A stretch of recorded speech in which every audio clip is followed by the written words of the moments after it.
Allahumma barik wa sallim nahmadu wa nusalli ala rasulil karim amma ba. Ibnu Umar radhiyallahu anhu relates that Rasulullah SAW asked Rasulullah SAW, who is the wisest and most prudent of men? O Rasulullah, he replied, he who keeps death frequently in his remembrance and remains ever engaged in preparations for meeting his death. It is such people indeed who are granted honor in this life and who will be honored in akhirah.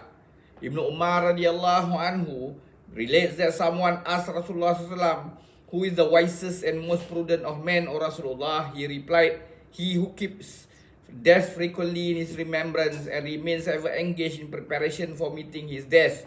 It is such people indeed who are granted honor in this life and who will be honored in the akhirah. Targhib. It is related that once Umar ibn al-Aziz rahmatullahi accompanied a bear to the funeral, but on reaching the graveyard, he went over to a solitary place and sat silent, lost in thoughts. Someone asked, "Oh Amirul Mu'minin, you are the guardian of this funeral, and you are sitting here alone." He said, "I heard a grave calling me." And he said, "Oh Umar ibn al-Aziz, why you do not ask me how I treat those who come to me?" I said, "Do tell me." And he said, "I tear their shrouds, I crush their bodies to pieces, I suck all their blood, I eat all their flesh, and shall I tell you what I do to their joints?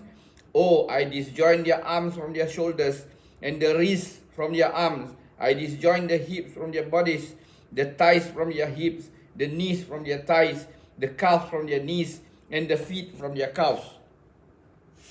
Saying this, Umar Abdul Aziz rahmatullahi began to weep, and at length he added, "Oh, brief is our stay in this world, and great is his illusion.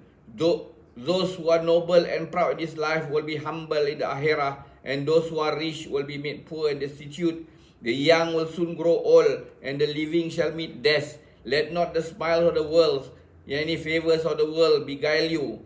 Don't you see how soon it turns away from its admirers? Oh, where are the great admirers of this world who built great cities, dug big canals, planted beautiful gardens?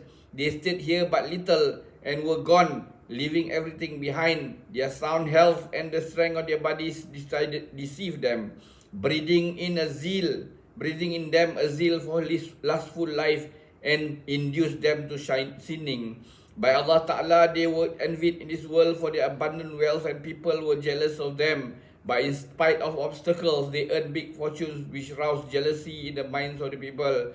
But they were unmindful of the hindrances that stood in their way to affluence and prosperity, and they bore with pleasure the hardships that they had to face for amassing wealth. But see now what the earth has done to their bodies, what the worms have made of their joints and their bones. They used to recline on rich couches and divans, and rested on soft fluffy beds, raised above the ground, surrounded by their servants and attendants, with their kinsmen and neighbors to keep them pleasant company. But what is happening now? Just call them and ask them, how are you faring in your graves? Everybody, rich or poor, is lying under the same ground. Ask the rich among them, what use were the riches to you? Ask the poor, what harm did the poverty do to you? Ask them, what about your tongues that chirped and chattered pleasantly? What happened to your eyes that kept looking in all directions? What about your smooth skins and your beautiful, charming faces and your tender, delicate bodies? Ask them what worms have made of them all. They have made their complexion black, eaten up their flesh, covered their faces with dust, disjoined their limbs, and broken their joints to pieces. Alas, where are the attendants who ran at their commands, calling out, "At your service, my lord"? Where are the canopies in the apartments to which they retired for zest?